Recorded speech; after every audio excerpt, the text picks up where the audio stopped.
이른이 넘은 나이에도 계절은 어김없이 찾아옵니다. 하지만 내 인생의 봄은 이미 수십 년 전 남편을 먼저 보내던 그 차가운 병실, 복도에 두고 온 줄 알았습니다. 거울 속 내 얼굴은 가뭄든 논바닥처럼 갈라져 있었고 내 마음은 말라비틀어진 낙엽 같았습니다. 남은 인생은 그저 자식들이 버리고 간 짐들을 정리하며 조용히 사그라지는 일만 남았다고 믿었습니다. 그를 만난 건 구청에서 운영하는 작은 숲해설 교실이었습니다. 박 선생이라 불리던 그는 화려한 수식어 없이도 주변을 환하게 만드는 사람이었습니다. 녀석들이 나를 할머니 혹은 어머니라는 고정된 배역으로만 대할 때 그는 나를 최금자씨라고 불렀습니다. 그 투박한 부름에 멈춰있던 내 심장이 아주 미세하게 요동치기 시작했습니다. 그는 내 굽은 손마디를 보며 고생 많았겠다고 말하지 않았습니다. 대신 그 손으로 직접 가꾼 화분에서 따온 들꽃 향기가 참 좋다고 말해주었습니다. 우리는 벤치에 앉아 긴 침묵을 나누기도 했습니다. 그 침묵은 어색하지 않았습니다. 오히려 수십 년간 혼자 사겨온 내 외로움을 따뜻하게 덮어주는 이불 같았습니다. 금자씨, 오늘 저녁엔 노을이 유난히 붉네요. 마치 우리 나이 같지 않습니까? 그의 목소리는 낮고 잔잔했습니다. 나는 그 노을을 보며 처음으로 내일이 기다려진다는 생경한 기분을 느꼈습니다. 가슴 한구석에서 잊고 지냈던 온기가 조금씩 번져나갔습니다. 죽은 줄 알았던 고목바닥에서 연두빛 싹이 돋아나는 기분이었습니다. 하지만 내 작은 행복은 오래가지 못했습니다. 녀석들이 내 집 비밀번호를 누르고 들이닥친 건 박 선생이 선물해준 작은 화분을 베란다 명당 자리에 옮겨두던 오후였습니다.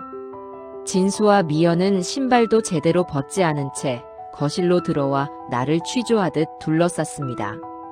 녀석들의 눈에는 내가 느낀 설렘이 아니라 지켜야 할 재산이 빠져나갈 구멍만 보였던 모양입니다. 엄마, 요즘 이상한 노인네랑 붙어 다닌다며? 제정신이야? 그 사람 목적이 뻔하잖아. 엄마 아파트 보고 접근하는 거라고. 진수의 일갈에 내 손에 들려있던 화분이 바닥으로 떨어졌습니다. 흙이 쏟아지고 연약한 줄기가 꺾였습니다. 녀석은 내 감정을 이상한 노인네와의 불륜 정도로 치부했습니다. 미연은 옆에서 거들며 내 통장 잔고와 집 명의를 다시 확인해야겠다고 설쳐댔습니다. 녀석들에게 나는 사랑을 할 권리가 있는 여자가 아니라 관리해야 할 유산 덩어리일 뿐이었습니다. 어머님, 저희가 다 어머님 걱정해서 그러는 거예요. 요즘 꽃뱀, 아니 할배뱀들이 얼마나 많은데요. 그 노인네가 어머님한테 용돈이라도 받아내면 어쩌려고 그러세요? 미연의 입에서 나온 말들은 비수가 되어 가슴을 찔렀습니다. 녀석들은 박 선생과 나누었던 그 고결한 대화들을 한순간에 추잡한 사기극으로 둔갑시켰습니다.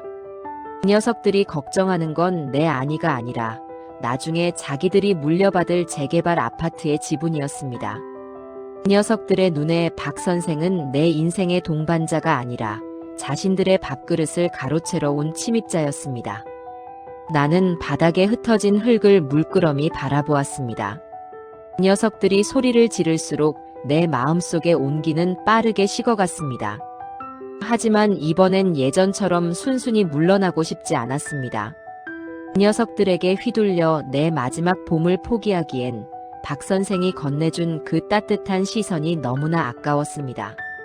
너희 눈엔 내가 돈줄로만 보이니? 내가 누굴 만나고 무슨 꿈을 꾸는지 단 한 번이라도 궁금해한 적 있어? 내 목소리는 평소보다 낮았지만 힘이 있었습니다. 진수는 당황한 듯 입을 다물지 못했고 미연은 억울하다는 표정으로 나를 노려보았습니다. 녀석들은 내가 여전히 자기들의 통제 아래 있는 연약한 노인이라고 믿고 싶어 했습니다. 하지만 나는 이미 결심했습니다. 녀석들이 내 행복을 재산의 가치로 환산하려 든다면 나는 그 재산을 담보로 내 남은 생의 사랑을 지켜낼 것입니다. 녀석들이 돌아간 뒤 나는 꺾인 화분을 다시 정성껏 심었습니다. 흙을 다독이며 생각했습니다. 인생의 황혼에서 만난 이 꽃이 비록 짧게 피고 질지라도 나는 그 향기를 온전히 누릴 자격이 있습니다. 자식이라는 이름의 그늘에 가려 평생을 시들어왔지만 이제는 나를 비추는 따스한 볕을 향해 고개를 들 차례입니다. 창밖으로 어둠이 내리깔리고 도심의 불빛이 하나둘 켜집니다. 나는 박 선생이 준 수첩을 꺼내 조심스럽게 글자를 적어 내려갔습니다. 내일은 그와 함께 남산 산책로를 걷기로 했습니다. 그 녀석들이 어떤 덫을 놓고 나를 가로막을지 모르지만 내 마음속엔 이미 거대한 꽃밭이 만들어지고 있었습니다. 이것은 단순한 연애가 아니라 나 최금자가 인간으로서 되찾는 마지막 자존심입니다. 남산 산책로의 공기는 서늘했지만 박 선생이 건네준 캔커피의 온기는 손바닥을 타고 심장까지 전해졌습니다. 우리는 말없이 서울 시내를 내려다보았습니다. 수만 개의 불빛 중 내 편 하나 없다고 생각했는데 옆에 선 이 사람의 숨소리가 그 어떤 위로보다 묵직하게 다가왔습니다. 녀석들이 내뱉은 할배뱀이라는 저열한 단어는 이 정적인 풍경 속에서 먼지처럼 흩어졌습니다. 하지만 평화는 녀석의 전화 한 통으로 깨졌습니다. 진수의 목소리는 살기등등했습니다. 녀석은 박 선생의 뒷조사를 마쳤다며 당장 집으로 오라고 소리를 질렀습니다. 박 선생은 내 불안한 눈빛을 읽었는지 조용히 내 손등 위에 자신의 손을 얹었습니다. 그 짧은 접촉만으로도 나는 도망치고 싶던 마음을 다잡았습니다. 녀석들이 파놓은 구덩이에 스스로 걸어 들어가는 기분이었지만 이번엔 숨지 않기로 했습니다. 거실 테이블 위엔 낯선 서류들이 흩어져 있었습니다. 진수와 미연은 개선 장군이라도 된 양의기양양한 표정으로 나를 맞이했습니다. 녀석들이 내민 것은 박 선생의 등기부등본과 자녀들의 직업, 심지어 과거 사업 실패 기록까지 담긴 조잡한 뒷조사 보고서였습니다. 녀석들은 타인의 아픈 과거를 마치 범죄 증거라도 되는 양 흔들어댔습니다. 엄마, 이 영감탱이 빚이 얼만지나 알아? 자식들은 연락도 안 되는 파산자야. 이런 놈이 엄마한테 접근한 이유가 딱 하나지, 뭐겠어? 진수의 말엔 부모에 대한 존중도 타인에 대한 예의도 없었습니다. 오직 내 아파트 명의가 박 선생이라는 침입자에게 넘어갈까봐 전전긍긍하는 상인치기만 가득했습니다. 미연은 옆에서 박 선생이 나를 꼬드겨 비싼 옷을 사달라고 했다느니 고급 식당만 골라 다닌다느니 하는 근거 없는 낭설을 쏟아냈습니다. 녀석들에게 우리들의 산책과 침묵은 돈으로 환산될 수 없는 가치 없는 짓거리였습니다. 나는 녀석들이 내민 서류를 조용히 찢어 쓰레기통에 넣었습니다. 녀석들의 눈이 경악으로 커졌습니다. 박 선생의 빚이 얼마든 그가 과거에 어떤 실패를 했든 그것은 중요하지 않았습니다. 그는 내게 꽃 향기를 맡는 법을 다시 가르쳐 주었고 내가 엄마가 아닌 최금자로 숨쉬게 해주었습니다. 녀석들이 평생 나를 위해 해준 적 없는 일들이었습니다. 그 사람이 빚이 있으면 내가 갚아주면 될 일이고 밥값이 없으면 내 연금으로 사주면 그만이다. 그게 니들 유산 축내는 거라 아까운 거니? 내 차가운 물음에 진수는 얼굴이 벌겋게 달아올랐습니다. 녀석은 내가 노망이 났다며 길길이 날뛰었습니다. 미연은 어머니가 가스라이팅을 당했다며 당장 성년후견인 제도를 알아봐야겠다고 협박했습니다. 녀석들은 나를 지키겠다는 핑계로 내 영혼을 다시 감옥에 가두려 했습니다. 하지만 녀석들은 간과한 게 있었습니다. 내가 이미 지난번 사건을 통해 내 재산을 지키는 법을 완벽히 터득했다는 사실을 말입니다. 나는 녀석들을 거실에서 몰아내고 방문을 잠갔습니다.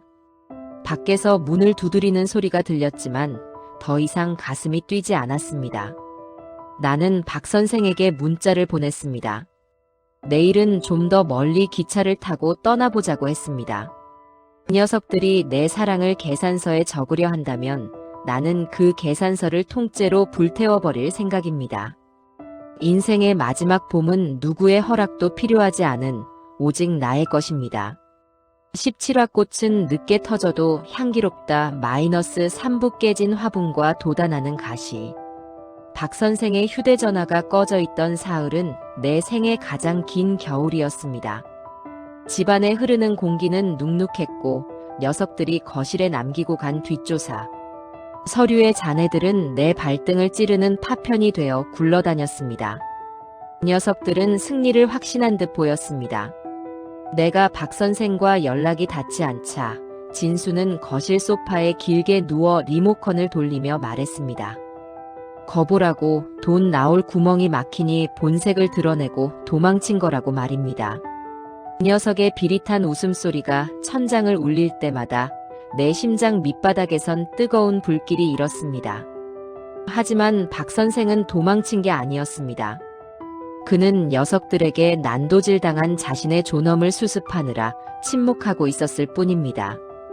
녀석들은 내가 집안에 갇혀 고민하는 사이 박 선생이 봉사활동을 하던 구청 숲해설 교실까지 찾아갔습니다.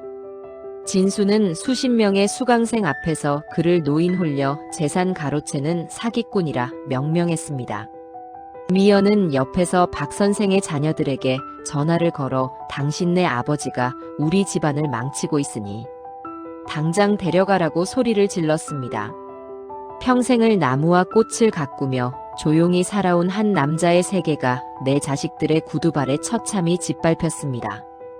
그 사실을 알게 된 건 박 선생의 동료에게서 온 조심스러운 연락 덕분이었습니다. 나는 그 길로 옷을 챙겨 입고 밖으로 나섰습니다. 녀석들이 현관문을 막아섰지만 이번엔 내 눈빛이 평소와 달랐던 모양입니다. 진수는 멈칫하며 길을 터주었습니다. 내가 도착한 숲 체험장 벤치에는 박 선생이 홀로 앉아 있었습니다. 그의 옆에는 녀석들이 던지고 간 조잡한 뒷조사 서류들이 바람에 나부끼고 있었습니다. 그의 처진 어깨 위로 떨어지는 낙엽이 마치 내 인생의 허무함 같아 목이 메어왔습니다. 금자씨, 미안합니다. 내 과거가, 내 못난 자식들이 당신에게 짐이 되었네요.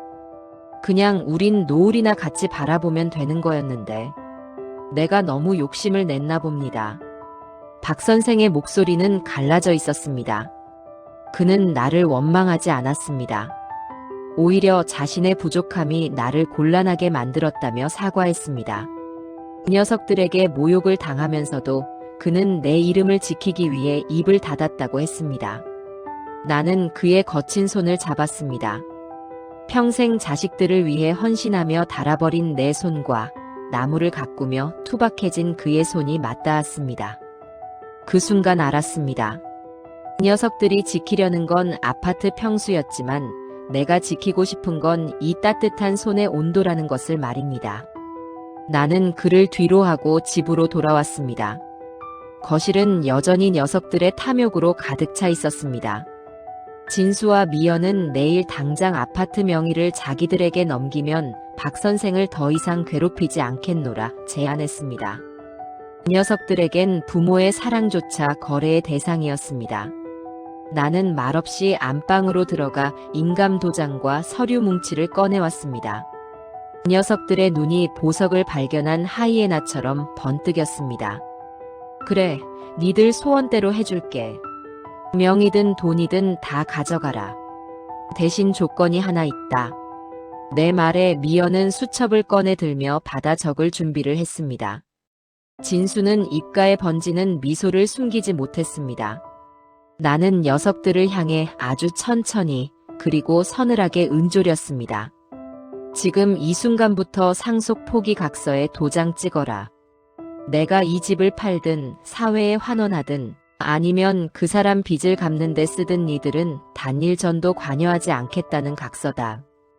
이거 안 쓰면 나 당장 변호사 만나서 유언장 공증 받을 거다. 거실에 정적이 내려앉았습니다. 녀석들은 내 말이 농담인 줄 알고 서로를 쳐다보았습니다. 하지만 내 손에 들린 서류는 며칠 전 법무법인에서 미리 작성해온 재산 처분 및 상속 배제에 관한 합의서였습니다. 나는 녀석들이 내 사랑을 돈으로 계산했듯이 녀석들의 효심을 돈으로 환산해버리기로 했습니다. 녀석들이 그토록 지키고 싶어 했던 유산이라는 신기루를 내 손으로 직접 깨부수기로 한 것입니다. 진수는 얼굴을 붉히며 소리를 질렀습니다. 엄마가 정말 미친 거냐고, 그 노인네한테 홀려 제정신이 아니라고 말입니다. 미연은 옆에서 울먹이며 우리가 누굴 위해 여기까지 왔는데 어떻게 우리한테 이럴 수 있느냐며 연기를 시작했습니다. 나는 녀석들의 가식적인 눈물을 비웃었습니다. 녀석들이 박 선생의 일터를 찾아가 행패를 부릴 때 그들에게 내 부모로서의 정도 이미 끊어졌습니다. 니들은 나를 지키러 온 게 아니라 니들 통장을 지키러 온 거잖아. 내 행복은 푼돈만큼도 안 아까워하면서 니들 몫이 줄어드는 건 피눈물이 나니? 나는 녀석들 앞에 도장을 내밀었습니다. 운명의 이전이냐 아니면 영원한 상속 배제냐. 녀석들은 선택해야 했습니다. 녀석들은 내가 죽을 때까지 이 집에서 나가지 않을 것이며 박 선생과의 만남을 방해하는 모든 행위를 법적으로 차단하겠다는 내 선언에 사지를 떨었습니다. 나는 녀석들이 무시했던 내 낡은 자존심이 얼마나 날카로운 칼날이 될 수 있는지 보여주었습니다. 밤이 깊어가고 녀석들은 짐을 챙겨 쫓겨나듯 집을 나갔습니다. 끝까지 내 인감을 뺏으려던 진수의 손톱 자국이 내 손등에 남았습니다. 녀석들이 떠난 거실은 고요했습니다. 나는 베란다로 나가 박 선생이 준 화분을 보았습니다. 녀석들이 짓밟아 꺾였던 줄기에선 어느새 새로운 싹이 돋아나고 있었습니다. 생명은 이토록 질기고 강한 법입니다. 나는 다시 박 선생에게 전화를 걸었습니다.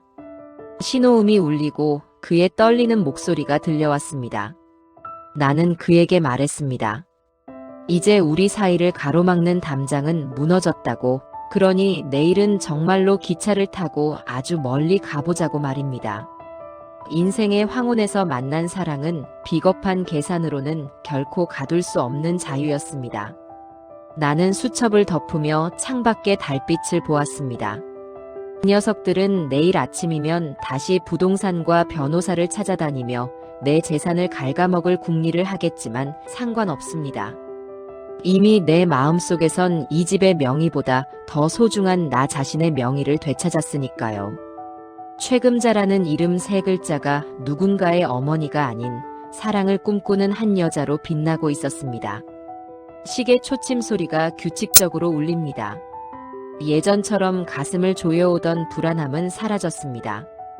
녀석들이 벌인 내 30년의 희생을 나는 이제 연금과 사랑으로 보상받을 생각입니다. 녀석들에게 물려줄 재산은 단 한 평도 남지 않게 되겠지만 대신 나는 내 생에 가장 화려한 꽃을 피울 공간을 확보했습니다. 이것이 내가 줄 수 있는 마지막 교육이자 나를 향한 최고의 예우입니다. 어둠 속에서도 내 눈은 감기지 않습니다.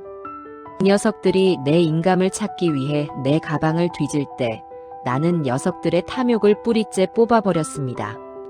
이제 남은 것은 오직 박 선생과 함께 걸어갈 소박한 길뿐입니다. 새벽 공기가 창문 틈으로 들어왔지만 더 이상 시리지 않았습니다. 내 마음속엔 이미 따뜻한 봄볕이 들기 시작했습니다. 녀석들의 공격은 예상보다 더 치졸하고 집요했습니다. 내 재산을 지키기 위해 꺼내 들었던 상속 포기 각서가 오히려 녀석들의 도끼를 깨운 모양입니다. 진수와 미연은 이제 박 선생을 직접 타격하는 대신 그의 아픈 손가락인 자식들을 흔들기 시작했습니다. 연락조차 뜸했다던 박 선생의 아들이 내 집 거실에 나타난 것은 늦은 토요일 오후였습니다. 박 선생의 아들은 녀석들의 가스라이팅에 완벽히 오염된 상태였습니다. 진수는 그에게 내 아파트 가격과 재개발 수익을 부풀려 설명하며 박 선생이 나에게 홀려 자식들의 유산을 탕진하고 있다는 거짓 정보를 흘렸습니다. 거실엔 기묘한 긴장감이 감돌았습니다. 내 자식과 남의 자식이 오직 돈이라는 공통된 목적 아래 비겁한 연합군을 형성한 광경은 실로 구역질이 났습니다. 아버님, 정신 좀 차리세요. 이 할머니가 아버님 이용하는 거 모르시겠어요? 나중에 돈 다 떨어지면 아버님만 버려질 텐데 우리가 그 꼴을 어떻게 봐요? 박 선생의 아들이 내지르는 고함은 내 가슴을 후벼 팠습니다. 박 선생은 고개를 숙인 채 아무 말도 하지 못했습니다. 자식에게 짐이 되기 싫어 평생을 외롭게 버텨온 한 남자의 마지막. 자존심이 정작 그 자식의 무례함에 무너져 내리고 있었습니다. 진수는 옆에서 팔짱을 끼고 승전보를 기다리는 장수처럼 거만한 표정을 지었습니다. 미연은 박 선생의 아들에게 연신 물을 떠다주며 마치 정의로운 조력자라도 된 양 설쳐댔습니다. 나는 거실로 나가 박 선생의 아들 앞에 섰습니다. 그 녀석의 눈동자엔 아버지를 향한 걱정이 아니라 뺏기지 말아야 할 재산에 대한 집착만 가득했습니다. 그 녀석들은 나를 할머니라 부르며 비하했지만 그들이 하는 짓은 길바닥의 노상강도와 다를 바 없었습니다. 나는 박 선생의 어깨를 감싸 안았습니다. 그 녀석들의 눈에 불꽃이 튀었지만 상관없었습니다. 니들 눈엔 부모가 그냥 돈 나오는 구멍으로만 보이니? 이 사람은 내 돈을 노리는 사기꾼이 아니라 니들이 버린 내 외로움을 채워준 유일한 사람이다. 내 단호한 말에 박 선생의 아들은 실성한 듯 웃었습니다. 진수는 이때다 싶어 소리를 질렀습니다. 엄마가 정말 노망이 나서 남의 자식 귀한 줄 모른다며 나를 몰아세웠습니다. 그 녀석들은 이제 나를 요양병원에 가두기 위한 서류를 준비하겠다고 협박했습니다. 보호라는 이름의 감옥에 나를 가두고 박 선생을 사회적으로 매장하겠다는 최후 통첩이었습니다. 나는 그들의 비루한 연합을 보며 오히려 마음이 차분해졌습니다. 그 녀석들이 나를 정신병자로 몰아세울 때 나는 이 집의 소유권을 가장 완벽하게 방어할 계획을 세웠습니다. 나는 미리 불러둔 변호사를 거실로 들였습니다. 그 녀석들의 얼굴이 순식간에 굳어졌습니다. 변호사가 내민 서류는 녀석들이 상상조차 못한 강력한 방패였습니다. 나는 이 아파트를 공익재단에 사후 기부하기로 서약했습니다. 단, 내가 살아있는 동안 박 선생과 함께 이 집에서 거주할 수 있는 권리를 법적으로 보장받는 조건이었습니다. 또한 박 선생을 나의 성인 입양 혹은 생활 동반자로 등록하여 법적인 보호자로 지정하는 절차를 밟기 시작했습니다. 그 녀석들이 노리던 유산은 이제 국가와 재단의 것이 되었고 그 녀석들이 쫓아내려던 박 선생은 법적으로 이 집의 정당한 점유자가 되었습니다. 분명히 가져가라고 했지? 그래, 가져가라. 사회복지재단에 넘겼으니까 이제 니들 유산은 없다. 내 사랑은 내가 내 돈 들여서 지킬 거니까 니들은 니들 인생이나 잘 살아. 진수는 거실 탁자를 걷어차며 발악했습니다.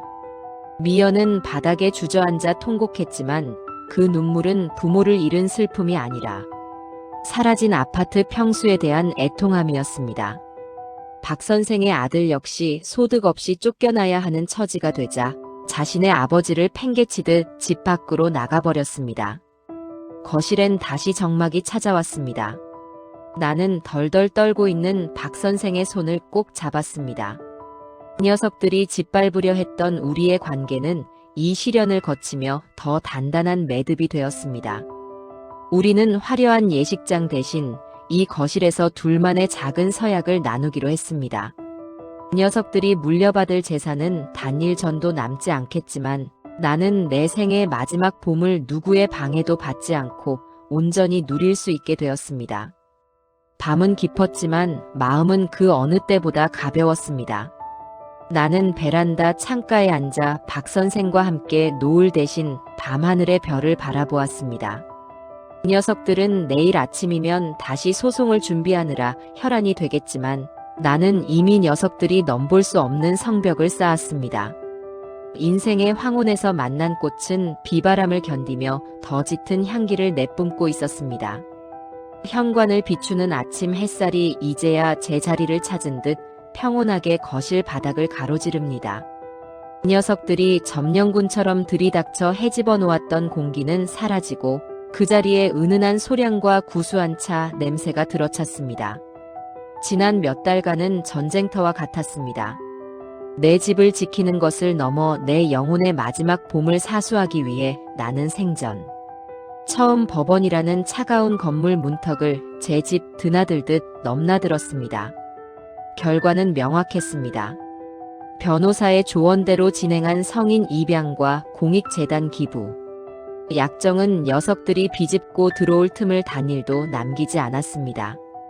진수와 미연은 마지막까지 어머니의 정신건강을 문제 삼아 소송을 제기했지만 국립정신건강센터에서 받은 내 판정 결과는 녀석들의 야욕보다 훨씬 건강하고 명료했습니다. 녀석들은 법원 복도에서 나를 향해 온갖 비난을 쏟아냈지만 그 소리는 이제 내 귓가를 스치는 소음보다 가벼웠습니다. 어머님, 정말 후회 안 하시겠어요? 남의 자식한테 이 아파트를 통째로 넘기다니. 우리 진수가 엄마한테 어떻게 했는데. 미연의 절규는 이제 애처롭기까지 했습니다. 녀석들에게 자식의 도리란 결국 부모의 재산을 안전하게 상속받는 일에 불과했음을 본인들만 모르고 있었습니다. 나는 대답 대신 녀석들을 등지고 걸어 나왔습니다. 굽은 허리는 여전했지만 발걸음만큼은 칠순 인생 중 그 어느 때보다 가벼웠습니다. 녀석들이 물려받을 아파트 지분은 사라졌고 대신 녀석들은 자신들이 지은 탐욕의 무게를 오롯이 짊어지게 되었습니다. 집으로 돌아오니 박 선생이 베란다 화분들을 살피고 있었습니다. 녀석들이 짓밟아 꺾였던 그 작은 꽃들도 그의 손길 아래 다시 고개를 들고 있었습니다. 우리는 거창한 결혼식 대신 거실, 식탁에 정갈한 나물 몇 가지와 갓 지은 밥을 차려놓고 둘만의 서약을 나누었습니다. 흰 드레스도 화려한 예식장도 없었지만 그 사람의 투박한 손을 잡고 나누었던 고맙습니다 라는 한마디는 내 인생의 어떤 맹세보다 무거웠습니다. 금자씨, 이 숲길이 끝날 때까지 내가 당신의 그늘이 되어줄게요. 비바람은 내가 맞을 테니 당신은 그저 꽃처럼 피어만 있어요. 박 선생의 진심 어린 고백에 나는 아이처럼 눈물을 쏟았습니다. 평생을 누군가의 아내로, 누군가의 엄마로 살며 내 이름. 최금자 세 글자는 빛바랜 주민등록증 속에나 박혀있는 줄 알았습니다. 하지만 칠순의 끝자락에서 나는 비로소 한 여자로, 그리고 온전한 인간으로 다시 태어났습니다. 녀석들은 내가 미쳤다고 말하겠지만 나는 이제야 제정신으로 세상을 바라보고 있습니다. 재단과의 약정에 따라 이 집은 내가 떠난 뒤 어려운 노인들을 위한 쉼터가 될 것입니다.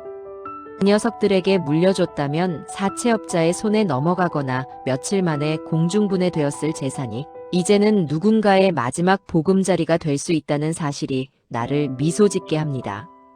진수는 가끔 집 앞에서 전화를 걸어와 비굴한 용서를 구합니다.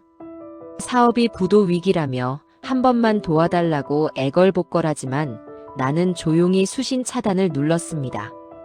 녀석이 배워야 할 것은 돈이 아니라 인생의 책임이기 때문입니다. 오후가 되자 박 선생과 함께 구청숲 해설 현장으로 향했습니다.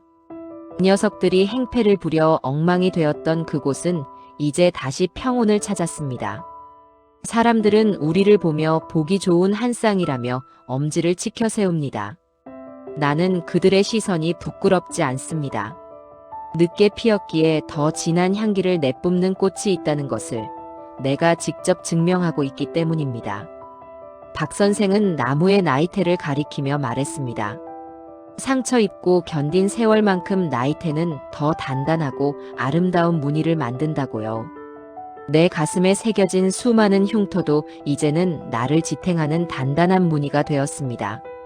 녀석들이 뺏으려 했던 내 30년의 희생은 연금이라는 이름으로 내 품위를 지켜주고 박 선생이라는 이름으로 내 외로움을 씻어주고 있습니다. 저녁 노을이 거실을 붉게 물들입니다. 나는 박 선생이 타준 따뜻한 차를 마시며 창밖을 보았습니다. 수많은 아파트 불빛 중 이제야 비로소 내 편이 있다는 사실이, 그리고 이 공간이 오롯이 나만의 성소라는 사실이 나를 평온하게 합니다. 녀석들은 여전히 재판 결과를 뒤집을 궁리를 하며 잠 못 들겠지만 나는 오늘 밤 그 어느 때보다 깊고 단잠을 잘 것입니다. 내 인생은 이렇게 끝이 났습니다. 이것은 슬픈 노년의 이야기가 아니라 가장 찬란한 황혼의 시작입니다. 나는 최금자입니다. 누군가의 희생양이 아닌 스스로 꽃 피운 인생의 주인입니다. 녀석들이 차지하지 못한 이 아파트의 평수보다 내가 되찾은 내 마음의 넓이가 훨씬 더 크고 광대하다는 것을 이제야 깨닫습니다. 새벽이 오면 나는 다시 박 선생과 함께 숲으로 갈 것입니다. 그곳에서 나는 나무들의 숨소리를 듣고 흙의 온기를 느끼며 남은 생을 향기로 채울 것입니다. 녀석들이 내 인생에 남긴 오점들은 이제 연기처럼 흩어져 사라졌습니다. 내 집, 내 명예, 그리고 내 마지막 사랑. 그 모든 것이 이 가을바람 속에 선명하게 빛나고 있습니다. 나는 침대에 누워 박 선생의 숨소리를 자장가 삼아 눈을 감았습니다. 어둠은 더 이상 두렵지 않습니다. 내일은 오늘보다 더 맑은 햇살이 나를 맞이할 것이고 나는 그 햇살 아래서 가장 우아하게 늙어갈 준비를 마쳤습니다. 이것으로 충분합니다. 아니, 이것이 내 생의 최고의 정점입니다.